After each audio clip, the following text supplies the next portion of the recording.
Welcome back, Guardian, and thanks for tuning in. If you're watching this, then you're probably curious about what goes into some Rustopholis building, and that's what I'm going to try to demonstrate for you today, just so you know that with Shadowkeep especially coming out, with all the complexity that building is going to have in the distant and near futures, I want you to know you get a trusted armorer right here, so I thought it would be cool to take you through some of the testing and explain to you some of the problems that I have encountered sometimes, and just a whole little shebang of basically all that I do when I test, but I can't fit it all in, so I just got some of the most, basic kind of just core elements of testing.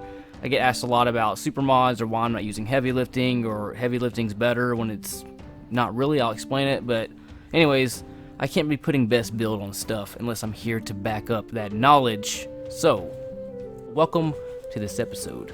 Let's start it off with the helmet perks. So, supercharged perks for your helmet. Which one's the best one for run and gun? So, a long time ago, I made one and it was about enhanced heavy lifting. And I explained how beasted it was, but I should have made that a little more in depth. I wasn't really doing, YouTube as much or more as in depth as I am now, you know what I mean?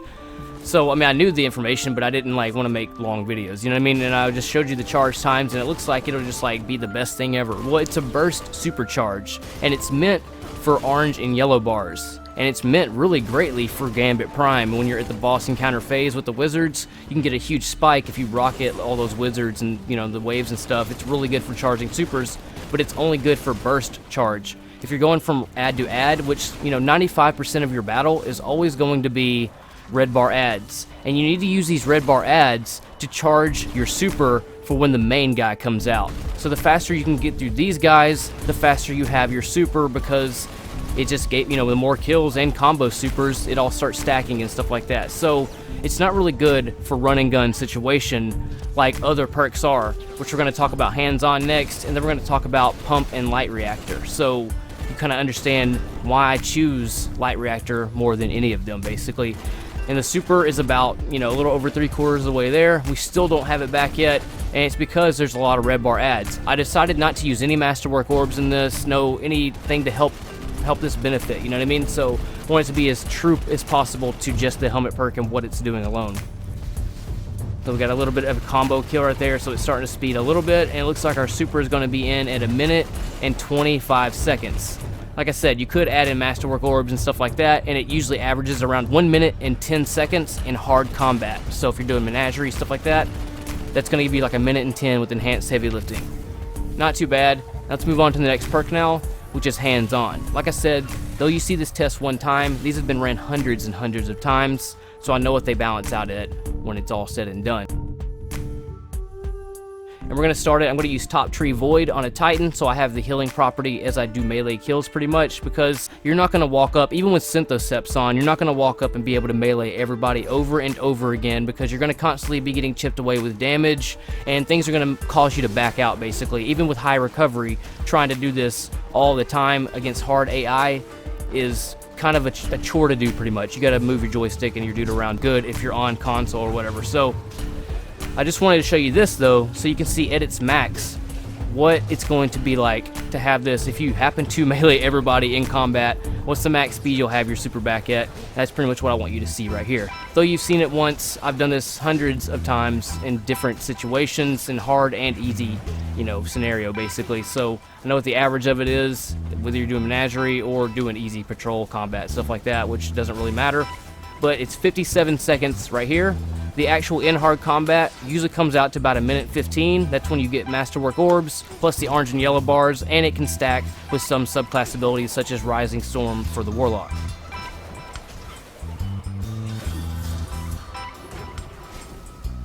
And finally, we're going to go through Light Reactor or Pump action. They do the same kind of charge rates, but I always recommend Light Reactor because fusion rifles have more reach, more range, just more damage per shot at range especially, so it's more easier to get kills with them than it is shotguns. And we're going to use Timeline's Vertex non-masterworked, so it does not create any type orbs. And I'm also going to play a little bit sloppy here on purpose, because I think it's important when you do test to not play your best, because you want to see what the build or what you're trying to test is going to perform at your worst. You want to know what it's going to be like when you're playing like dog crap and in a stupid situation. How is it going to handle those? So I'll always try to not do as many sweep shots. I do a few, but not a lot. I'll even throw shots out just to see if I miss, you know, things can happen in combat. So I'm always building out for those accidentals to happen. And when I did this test versus the enhanced heavy lifting, I wanted you to see what it would be like even at a slower down gameplay versus enhanced heavy lifting, just how much the light reactor will end up benefiting you, not counting if you're picking up masterwork orbs.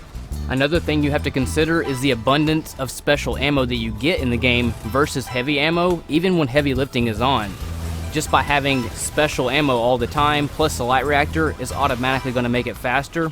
And the reason that I choose it over hands-on is, like I said before, it's unrealistic to think you're going to melee every ad. And it just, you know, you got to factor those things in too. But this is always readily available. There's plenty of ammo for it. You have reach for it because fusion rifles have that range damage as well. And the average super you can get with one of these has been 57 seconds in the Menagerie versus harder AI.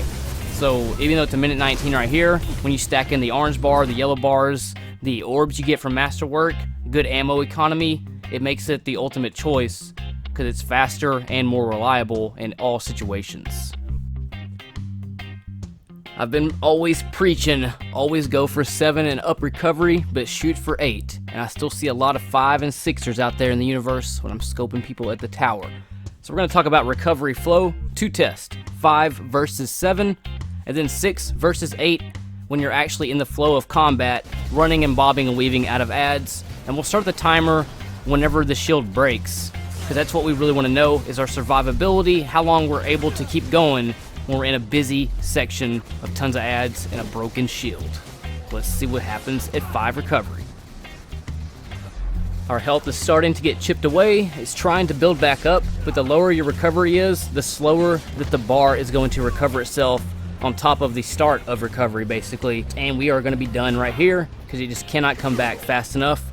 Now let's go to 7 recovery, do that exact same test, and I'll go ahead and let you know it got to be so long that I had to fast forward it here in just a little bit.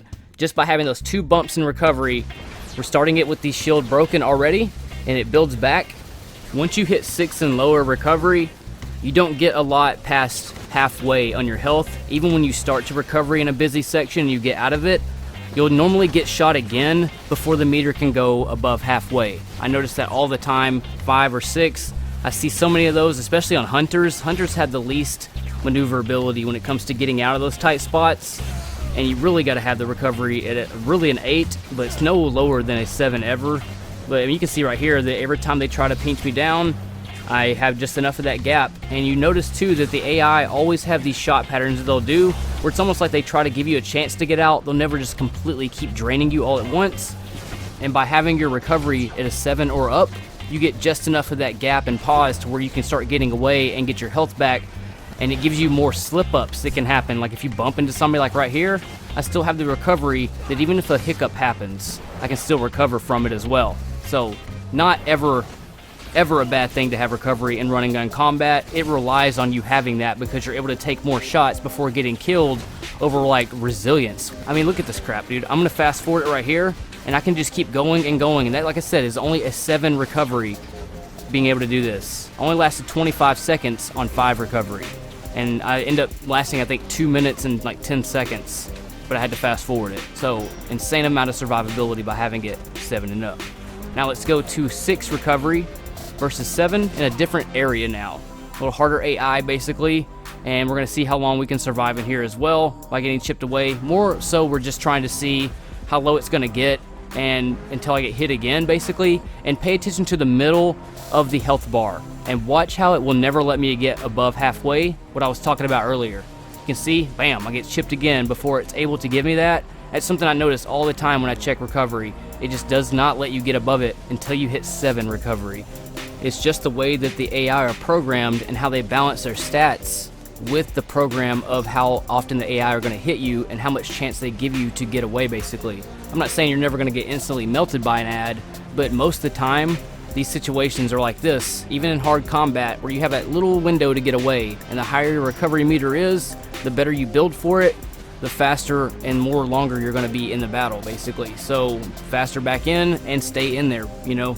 And one of the benefits that I have in building is knowing that I'm really fast at killing. So I know that if this build is going to support me in the speeds that I like to run at, even at 10 sensitivity, then I know that it's going to benefit majority of players. So if if it was somebody in the game that was trying to teach you how to build, and this sounds arrogant, but it's just the way that it is, their results aren't going to come out the same way because they're not they're not on that level of killing yet. You know what I mean? That's really what it is. So that's another reason that I know that if it's working for me, it's going to work for everybody as well. So it's even going to push you to even go faster and be more aggressive just by having one of my builds on, because they're built exactly where they force you to get into that, because it allows you to get into that, But there's the 6 recovery. It never got above halfway to let me stay in the combat if I were actually fighting back. Now let's increase it up to 8 recovery. Do that exact test again, and then we're not going to spend too much time on this because I know that you get the point by now, but I just want to show you how it lets you go above halfway when you're recovering and staying inside the battle just by having 7 to 8 or 9 or 10 recovery on. Basically, that's just really where the sweet spot is. But you can see I'm still staying all up in this. Now watch, I'm going to be able to recover to the halfway point before they're going to shoot me because of how they're programmed to shoot me. Basically, there it is. It stops right here. I'm going to turn back around, hop back in it again, and boom, I'd be all good in the battle. There would be nothing that could stop me at this light level, basically. But like I said, against harder AI, if I was doing Menagerie or like some, under-leveled Nightfall or things like that, I'm still going to have faster times to stay in and out of the combat. It's just not going to be as fast because they're going to be hitting me faster and a lot harder. So it all tunes differently depending on what you're doing. But like I said, the sweet spot is always going to be 7 and up on your recovery. Always have it. Always have 7 and up, because you are always going to stay in the fight. It doesn't matter what gun or what exotic you have on. If your recovery is sucking, then you might as well have no guns on, because everybody that does have 7 and up is going to be in the fight doing a lot more wrecking than you are while you're sitting back trying to get some recovery. So I just know that. I don't mean to sound like a know-it-all, but if you ain't at 7 up, you ain't doing it right. Let's talk about some resilience and some recovery in this next segment. How resilience is the worst stat in PVE, I think, in the game, but PVE is what we're mainly focused on. I know all of what it can do in PvP, so don't leave me a bunch of comments about it. Anyways, 9 resilience. Let's do the melee test. You see the melee damage that it does. Let's hop down. Now let's switch it over to a 3 resilience and see what the result is when we get slapped again by that old Minotaur. Here he goes again. Boom! And that 6 resilience difference did absolutely 0 difference. Now let's do 3 resilience versus a Lost Sector boss. I'm doing the Lost Sector boss to prove to you that the amount of health the resilience adds only helps you in low light activities such as patrol and lost sectors. You're going to see me get shot, and at 7 times it's going to bust my shield, and then it would kill me in 14 shots. That's going to be the same way no matter what. However, if I'm at 0 resilience, it would kill me on that shot. I would get killed in 1 shot less, basically at 13. But like I said, only on patrol activities. If you have anything harder in the game, like Nightfall levels, Menagerie, the resilience is not going to give you any help at all, except for 1 shot against like a Shank or a Dreg type enemy. Now let's go again with 9 resilience. We'll see this time that it takes 8 shots, because that little bitty pinch of health that it's about to add lets me take 1 more before busting my shield. And now here's the amount of health that 6 resilience difference from 3 to 9 is adding for me. That little pinch of health is what you get from resilience, and that is automatically eaten away by any hard-hitting AI in the game, such as bosses, majors, even snipers like vandals and stuff like that. None of that is going to help you out at all. The only time you'll get any help is from 1 extra shot before you die from a little Shank. So, not worth anything. Now let me show you how recovery eats resilience and how actually recovery is your resilience. Now in this next segment, I'm going to show you how having high recovery actually gives you more shots before you die than resilience actually will. So we're at 3 resilience and now 7 recovery. No matter what the resilience is at, it's going to take the same number of shots to bust my shield, and it's going to take 8 shots to kill me. That's not going to matter what the resilience level is going to be at in this test. So now what we're going to do is we're going to put on a 5 recovery with 7 resilience, because some people try to like add a little bit of both, you know what I mean? So I'm going to show you what, if you do that decision, it's 7 and 5, what it's going to do with you, and how you're not going to be able to take as many shots by having lower recovery. So here's 1 shot, there's 2 shot, there is 3 shot, 4 shot, busting again at 7, 5, 6, 7, and then the 8th would kill me, but I'm gonna dodge. And let's see how many shots. It would take 2 shots to kill me basically if I dodge 1 time. So 1 shot gives me 1 shot extra, and then I die. Now let's do it again. 2, 3, 4, 5, 6, 7. Now we dodge once. And if we get hit again, we'll get shot 1 more time, and then again we'll die. So we have to dodge twice before we can start taking more shots. So 2 dodges is going to allow more than 1 shot before I die. Keep that in your mind. Now what we're going to do is go back to the 3 resilience, and then put on the 7 recovery, do the same dodges to see how many dodges we have to do to take more than just 1 extra shot before we die. That's what I'm trying to get at. It's kind of a complex test in a way, and I've tested this in various situations, and it's always equaled out the same, so I'm just going to keep it like this so you can witness it for yourself. So try to understand what I'm doing here. So 3 resilience, and then 7 recovery. Same exact test. We're going to dodge 1 time, and then see how many shots we can take before we die.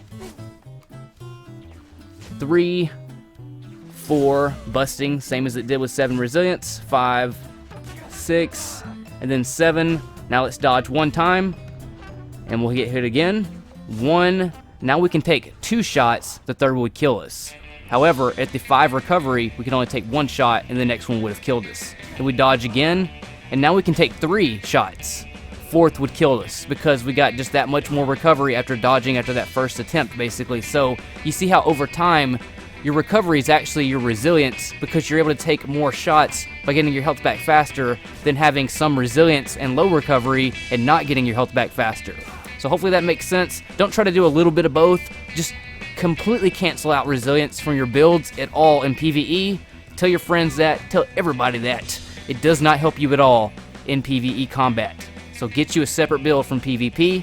Let's walk into the next test. It's going to be fall damage, really short segment, 3 resilience versus 7. We're going to do just a small fall, not one that's going to break our shield, because it's the same result no matter what. So we're just going to find this area right here and do the jump just to show you for the test for the video. So we're going to fall down, and we'll do 2 so I can show you that it's consistent damage from jumping and falling from that height, basically. Do 1 more jump now to show you that the consistency of the damage is exactly the same. Now what we're going to do is go to 3 versus 7, and pretty much falling from that height and getting that damage is the same thing as getting meleeed by that Minotaur earlier. So now we're going to do the 3 resilience, same jump. We'll just do it 1 time just so you can see it, just to let you know that it doesn't matter, it doesn't help you on fall damage at all. Now another test, this is kind of like a crucible test because the damage will translate the same. We'll do 3 resilience and then ricochet rounds with an auto rifle against the wall to show you the amount of shots it takes to bust your shield and then to die. So in this case, it's going to take 9 shots to bust shield, 10, 11, 12, 13, 14th would have killed me. So bust shield at 9 would have killed me on 14. And then the recovery comes back at the 7 recovery. Now we'll do the 9 resilience with 3 recovery. Same test, shooting against the wall. 1, 2, 3, 4, 5, 6, 7, 8, 9, and then 10 will bust shield. 11, 12, 13, 14 allows 1 more shot. It's not like you're ever going to really need to know that information, but just to show you the little tiny pinch of health that any kind of resilience can help for you, that's the amount of health that you get from any resilience in PvE, basically. It gets eaten up so quick that it's practically non-existent, and then the amount of recovery you get takes forever for it to come back. So, hashtag kill resilience, or make it work, Bungie. Experiment with it in the Crucible, but leave it out of your PvE builds. And the final resilience test is going to be burn damage. That could be radiolaria or fire damage. However, if you're in the blind well, it doesn't help you at all in there, no matter what your resilience level is at. And the same thing with radiolaria or fire. The difference in 0 and 9 is 1 more tick before your shield breaks and 1 more tick before you die, but overall, it's just 1 more tick before you die. So you can have 0 resilience and take 13, and then when you hit 9 resilience, you can take 14, and then 10 resilience is the same as 9 resilience. So no amount of resilience other than that will help you out. However, by the time you get to 9 and 10 resilience, as we saw earlier, you basically have no recovery. And the last segment is kind of just a bonus tip. critical shots aren't always so critical. So I play at 10 sensitivity. So if you ever watch me play, my flick is extremely fast, and it's because of the 10 sensitivity. And that's why I also use explosive rounds. So a lot of people are saying, like, why do I shoot body and don't hit crit that much? It's usually because I use trackless waste, because it does more body damage than crit shot damage than the pillager does, and some other 900 RPMs. They both might say 900 RPMs, but some will do more body, some will do more crit damage. I always go for the ones that do more body. Same with explosive rounds. I jump around and am in the air almost all the time, so I don't really need to focus on being so critical as long as I can do more damage hitting them wherever I need to hit them, and that's what explosive rounds do. They're more body damage and more everything damage, except for red bars. They do less damage than non-explosive rounds will do, but it takes the same number of shots to kill a red bar in their crit, so you get no benefit from having non-explosive weapons, and it also benefits players like me who use a really high sensitivity. If I could go to 15 sensitivity, I would do that as well, but these explosive rounds make it work because, like I said, I can just hit them wherever and it does more damage than as if I didn't have the explosive round. And I'm specifically speaking to console players. I'm sure PC and hitting crit shot is a ton easier. Also, lower sensitivity is a lot easier to hit crit shot, but I'm on the fly way too fast. I don't like to stay in a spot for too long. So as long as I can start working on somebody with explosive damage while I'm closing in on them to maybe finish them off with a melee. Same with the trackless waste. And then once I get close, I just finish them with the melee to get the grave robber to proc, and then move on to the next guy and start, you know, doing unlimited kill clips and stuff like that. But that shot right there that hit the ground between the two ads, it damaged them both. And then since I had that little pink of damage, it just took one body shot to finish him off. It's kind of like the two birds, one stone with explosive rounds. I always try to hit the crit shot, but I'm never going out of my way to hit the crit shot if it's already just kind of lined up when I first turn my Guardian to look at them. Wherever it's at, I start doing damage, then I find the crit shot afterwards. But if I know that they're going to die off that body shot, there's no point in me even trying to move to the headshot at that point. The longer I've been playing, just the more I know that I'm going to be moving around, and if I took, you know, the time to try to line every headshot up, I would end up just slowing my times down and my kill numbers down at that point, when I know that while I'm moving towards the target, as long as I'm doing damage while I'm closing in, by the time I get there, they're already just going to be dead with a melee or like whatever else. Then I can just keep zooming around the map and getting the down kills basically. But Guardians, hopefully that kind of gives you a tiny glimpse. Like I said, that's probably like 12% of the kind of tests that I do to things. I don't want to give out all my secrets and stuff of things that I've been doing over the years that I've just learned to make my job faster. But you see the finished product on YouTube, but you never really know kind of what goes into a build, and that hopefully that will answer a lot of people's questions who maybe doubt the builds or have another solution for it that might be better. I go through it all to know that this is the best possible outcome of any specific build that I'm building it out for, with whatever exotic for whatever situation that it's being built for. So trust the data, Guardians. Thanks for tuning in. Also hit me up on teespring.com/Rustopholis. Show me some kind of support, man, because it be getting hot out here. I will see y'all next time. Thanks for tuning in as always. Hit subscribe, join the Discord, chat it up anytime you want. If you want to join, $4.99 will give you complete access and early video access, as well as personal and customized build options. One-on-one team training, get you to that 100% beast mode. But when Shadowkeep comes out, I mainly specifically made this to let you know that these are the trusted builds. I'm doing it right here, so you don't have to. You can spend more time playing the game that you love, and I will be your armorer. You guys take it easy. My name is Rustopholis, and I'll see you next time. In space.